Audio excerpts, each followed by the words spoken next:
The last and the most important function of the central bank, because always set a question from this function of central bank. हमेशा यहाँ से 4 marks के लिए question जो पूछा जाता है controller of money supply and credit से. Sometimes also ask question for 1 marks. Controller of money supply and credit. एक इकोनॉमी में, because central bank has the monopoly power to issue the currency notes. We know this. So the central bank works as the controller of money supply and credit in the economy. Economy में money supply increase करना है या उसको decrease करना, उसको control करके रखना, ये किसकी ड्यूटी है? वो सेंट्रल बैंक की ड्यूटी है. क्रेडिट क्रिएशन कितना हो, क्रेडिट को बढ़ाना है या कम करना है, किसकी रिस्पॉन्सिबिलिटी है? This is the responsibility of central bank. तो अब जैसे हमने कहा कि मनी सप्लाई को रिड्यूस करना है या फिर उसको इंक्रीज करना है, it's the responsibility of central bank. तो अब सेंट्रल बैंक ये तो कर नहीं सकता कि मनी सप्लाई को रिड्यूस करना और वो हमारे पास आएगा और सबके पैसों से जो है मनी यानी पैसे वो लेके चलेगा. नो, ऐसे तो कर नहीं सकता. तो फिर सेंट्रल बैंक मनी सप्लाई को और क्रेडिट को किस तरह से कंट्रोल करता है, कैसे कंट्रोल करता है? उसके लिए कुछ सेंट्रल बैंक के पास कुछ इंस्ट्रूमेंट्स हैं. वो इंस्ट्रूमेंट्स क्या हैं?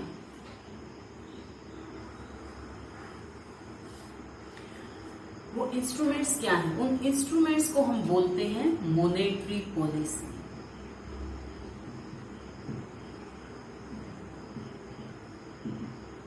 Monetary policy. अब यहाँ देखिए आप, जैसे अभी हम हमारी इकोनॉमी की बात करें, पूरे वर्ल्ड इकोनॉमी में क्या है? अभी स्लो डाउन चल रहा है due to lockdown, due to corona virus. सारी एक्टिविटीज जो है रुकी हुई है. ठीक है, अब दोबारा से इकोनॉमी, जैसे फैक्ट्रीज बंद है, दोबारा से इकोनॉमी को उसी वे पे लेके आने की रिस्पॉन्सिबिलिटी किसकी है? आप कहेंगे गवर्नमेंट की रिस्पॉन्सिबिलिटी है. ठीक है, यानी इकोनॉमी में जो 2 अथॉरिटी है मेन, वो एक तो है गवर्नमेंट और दूसरा है मॉनेटरी अथॉरिटी. Monetary authority. कोई भी इकोनॉमी है उसमें एक तो गवर्नमेंट डिसीजन लेती है, गवर्नमेंट पॉलिसी फॉर्मुलेट करती है, दूसरा वहां का सेंट्रल बैंक है. जो गवर्नमेंट जो पॉलिसी बनाती है वो फिस्कल पॉलिसी. फिस्कल पॉलिसी इसको हम आगे पढ़ेंगे चैप्टर लास्ट में. हमारा एक चैप्टर है बजट, जो बजट गवर्नमेंट देती है. बजट क्या है? फिस्कल पॉलिसी है. ठीक है, यानी गवर्नमेंट कैसे किस तरह से इकोनॉमी को रेगुलेट करती है, उसको किस तरह की एक्टिविटीज गवर्नमेंट इकोनॉमी में करवाना चाहती है कि इकोनॉमी की ग्रोथ कंटिन्यूस होती रहे, एम्प्लॉयमेंट लेवल इंक्रीज होता रहे, प्राइस लेवल एक लिमिटेड रेट से इंक्रीज हो, इकोनॉमी में जो है प्रोडक्शन कंटिन्यूस इंक्रीज होता रहे, लोगों का standard of living continuous increase होता रहे. इसके लिए इकोनॉमी में कौन बनाएगा पॉलिसी? गवर्नमेंट. तो गवर्नमेंट जो पॉलिसी बना रही है वो क्या है? Fiscal policy. और सेकंड जो है वो कौन बना रहा है? वहां का सेंट्रल बैंक. सेंट्रल बैंक जो पॉलिसी बना रहा है वो क्या है? Monetary policy. तो मॉनेटरी पॉलिसी में सेंट्रल बैंक के पास कौन कौन से इंस्ट्रूमेंट्स हैं, कौन कौन से ऐसे इंस्ट्रूमेंट हैं जिनको यूज करके सेंट्रल बैंक मनी सप्लाई को रिड्यूस और इंक्रीज कर रहा है, उसको हम यहाँ पर डिस्कस करेंगे. First thing, we know that it's legally compulsory for every commercial bank to capture certain minimum fraction of its total deposit as reserves, and these reserves are called legal reserve requirement. It contains cash reserve ratio and statutory liquidity ratio. Now we will talk about the cash reserve ratio. Cash reserve ratio is the how you will write the definition of, you should write and learn the definition of cash reserve ratio. Many times it is asked for 1 marks in exam. Cash reserve ratio is the certain minimum fraction of total deposit of commercial banks. Commercial banks के total deposit का एक certain minimum fraction है which is kept with RBI. जो commercial bank को RBI के पास रखना है, that is called cash reserve ratio. Now look at the situation. If RBI increase the cash reserve ratio, suppose take example, first अभी कि जो cash reserve ratio है वो 4% था कि Reserve Bank of legally compulsory है for every commercial bank to cap the 4% of their total deposit with the RBI in form of reserves. And Central Bank of the economy, in this example, suppose bank have 100 rupees as the total deposit. Now out of 100 rupees, it have to cap 4 rupees as the reserves with them. And with the 96 rupees, it can advance, it can get grant loans. Now, if RBI increase this cash reserve ratio from 4% to 5%, now what will happen? Now the bank, with the bank or remain only 95 rupees to grant the loans. Okay, so increase in cash reserve ratio will reduce the credit creation power of the commercial bank. Understood? And reducing cash reserve ratio will increase the credit creation power of commercial bank. तो क्या होगा? Inverse relation होगा. Right, अपने आराम से अपने mind में एक एग्जांपल लेके रखना आपने कि if the cash reserve ratio is 4% and suppose the total deposit of the commercial bank is 100 rupees, now the 96 rupees will remain with the commercial bank to grant the loans. And if the reserve bank, if the central bank increase the cash reserve ratio from 4% to 5%, then commercial bank will have only 95 rupees to grant the loans. So we can conclude that increase in CRR will reduce the credit creation power of the commercial bank.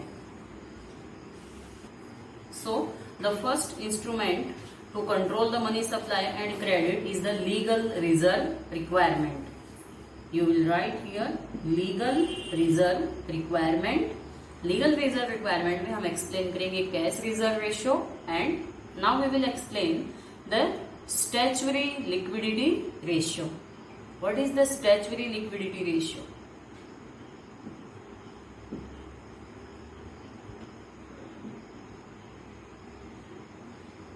Statutory liquidity ratio is the certain minimum fraction of total deposit of commercial bank which it kept with themselves.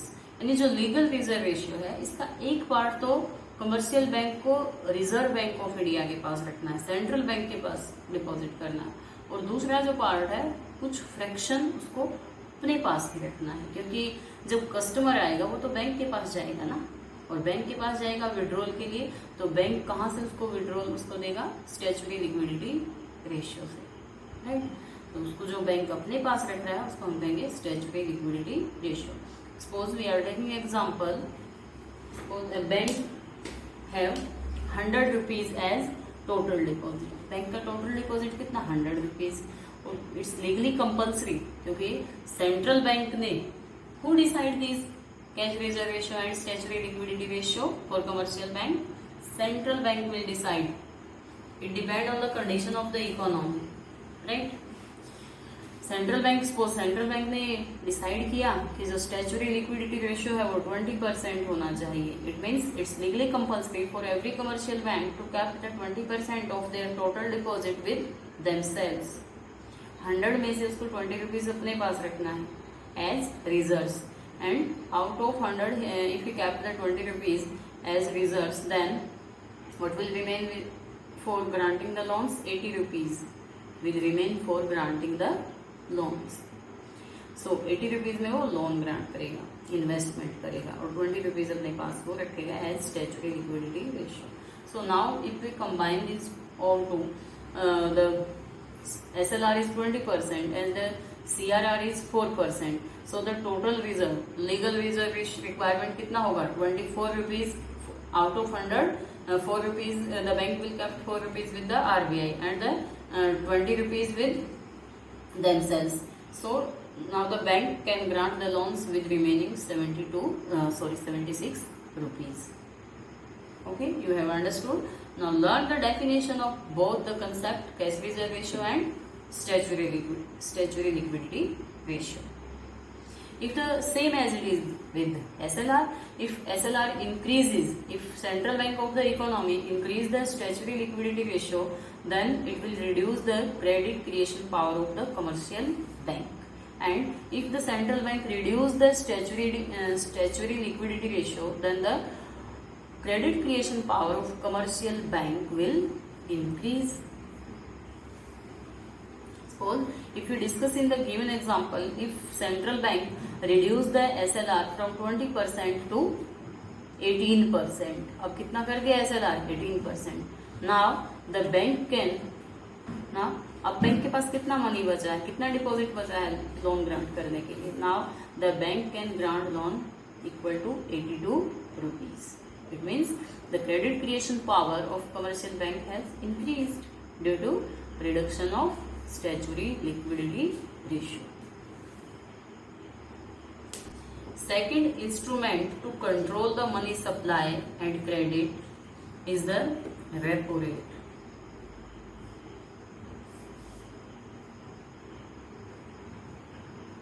What is the repo rate?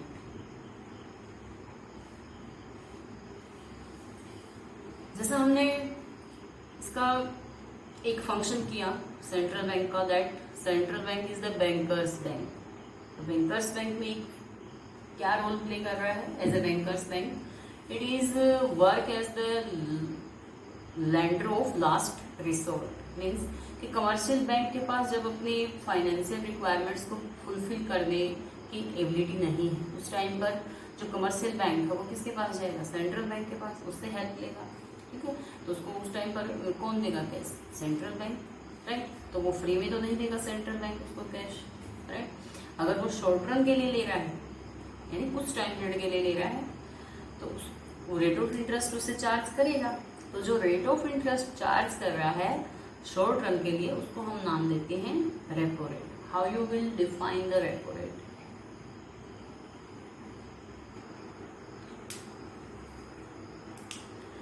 We can define the repo rate. Repo rate is the rate at which central bank lends money to commercial bank for short term. This is the important. If the central bank lends money to commercial bank for short term, then the bank will charge repo rate. Then bank will charge the repo rate. Suppose now the repo rate is 3%. It means if a commercial bank go to the central bank for taking a short term loan, then what rate of interest the RBI will charge to the commercial bank? 3%. This will call the repo rate. Okay. Now in this situation, if central bank feel that, if the central bank see that in the economy the money supply is continuously increasing and it's the need of the hour to reduce the money supply. Means if the central bank wants to reduce the money supply क्या है? इसकी ये video हमने money and banking video बनी हुई है, वो दोबारा आप जाके देखेंगे. मनी सप्लाई हमने इसमें किया था, मनी सप्लाई M1 आप रीड करके आए हैं, CU प्लस DD. तो अगर आप क्लियर नहीं है तो दोबारा उस वीडियो को देखेंगे पहले, उसके बाद आपको ये समझ में आएगा. Currency with public and demand deposit with banks. इसको रिड्यूस करना है कि अगर लग रहा है मनी सप्लाई ज्यादा है, मनी सप्लाई ज्यादा होने से प्रॉब्लम क्या होगी कि अगर इकोनॉमी में मनी सप्लाई ज्यादा है, लोगों के पास पैसा ज्यादा है, उनके हैंड्स में मनी ज्यादा है, तो इस सिचुएशन में क्या होगा कि जब पैसा है तो वो क्या करेंगे? परचेज करेंगे, गुड्स एंड सर्विसेज की डिमांड करेंगे. और पूरी इकोनॉमी की डिमांड के लेवल पर हम क्या यूज करते हैं? Aggregate demand. It will increase the aggregate demand. If the money supply is increasing, that will increase the aggregate demand and aggregate demand will increase the inflation. So to control the inflation, it's required that the money supply should be controlled. So to control the money supply, the RBI will use an instrument that is called repo rate. So to control the money supply, अब कि bank जो है वो credit creation ज्यादा कर रहे हैं, RBI को ये लगा कि बैंक जो कमर्शियल बैंक को ज्यादा क्रेडिट क्रिएशन कर रहे हैं, उनकी क्रेडिट क्रिएशन पावर को क्या करना है? रिड्यूस करना है. तो उसके लिए वो क्या करेगा? उसके पास एक वेपन क्या है? Repo rate. वो रेपो रेट को क्या करेगा? इंक्रीज करेगा फ्रॉम 3% टू 4%. सपोज 3% से 4%. अब हायर रेट ऑफ इंटरेस्ट के ऊपर अब क्या होगा? कमर्शियल बैंक के लिए मनी लेने की यानी लोन लेने की कॉस्ट जो है वो इंक्रीज हो गई है. रिजर्व बैंक से लोन लेने की कॉस्ट इंक्रीज हो गई है, तो कमर्शियल बैंक कम मनी की डिमांड करेंगे, यानी रिजर्व बैंक से कम पैसा वो लेंगे। और जब वो कम लेंगे रिजर्व बैंक से तो आगे भी पब्लिक को भी, जनरल पब्लिक को भी कम लोन ग्रांट करेंगे और इससे मनी सप्लाई क्या हो जाएगा, रिड्यूस। दूसरा हम इसको ऐसे भी देख सकते हैं कि जब कमर्शियल बैंक को आरबीआई से कॉस्ट ज्यादा आ रही है मनी लेने की, तो अब वो क्या करेगा कि जनरल पब्लिक के लिए रेट ऑफ इंटरेस्ट को इंक्रीज कर दिया। जब उसको 3% पे मिल रहा था तो वो अपना प्रॉफिट मार्जिन रख के सपोज वो 5% पे दे रहा था जनरल पब्लिक को, लेकिन अब जब उसको ही 4% पे मिल रहा है तो अब वो जनरल पब्लिक को किस रेट पे देगा, 7% पे देगा।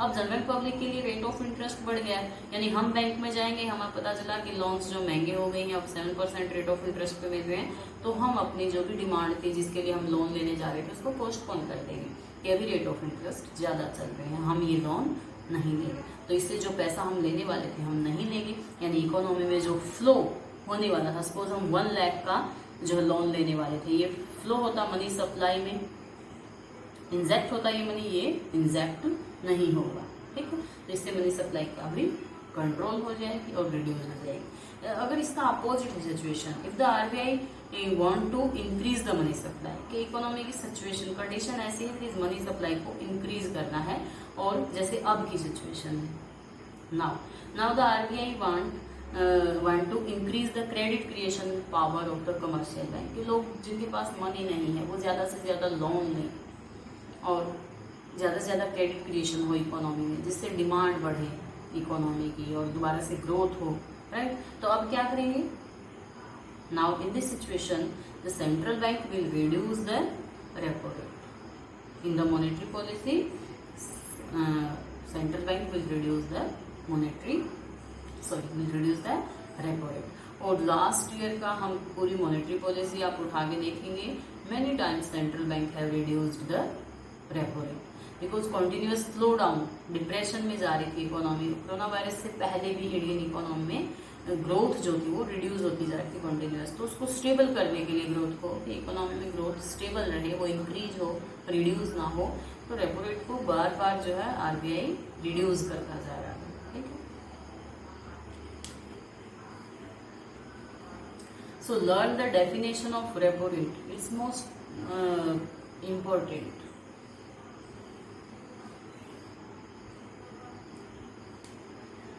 The third weapon to control the money supply and credit is the bank rate. The difference between the repo rate and the bank rate is that when commercial bank take loans for long term, then the central bank will charge the rate of interest which is called bank rate. So how you will define the bank rate?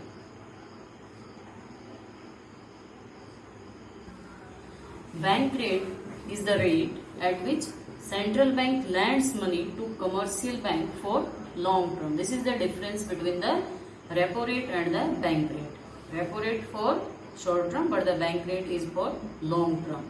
Now take example, if a commercial bank go to the central bank to take a loan for a long period, then the central bank will charge the rate of interest, and that rate of interest will be called bank rate. Now take example, suppose the bank rate is 4%, means if a commercial bank take loan for long term, it will charge the 4% rate of interest. But if the central bank want to increase the money supply in the economy, because if central bank wants to increase the credit creation power of the commercial bank, then it will reduce the bank rate. Suppose the bank rate, it will change the bank rate from 4% to 3%. Now it became cheaper for the commercial bank to take loan from the central bank, so it will take more loans, and जब commercial bank को RBI से सस्ता मिल रहा है loan, तो वो आगे अपने कस्टमर को भी क्या देगा, it will grant the loan to the customer at cheaper rate. Suppose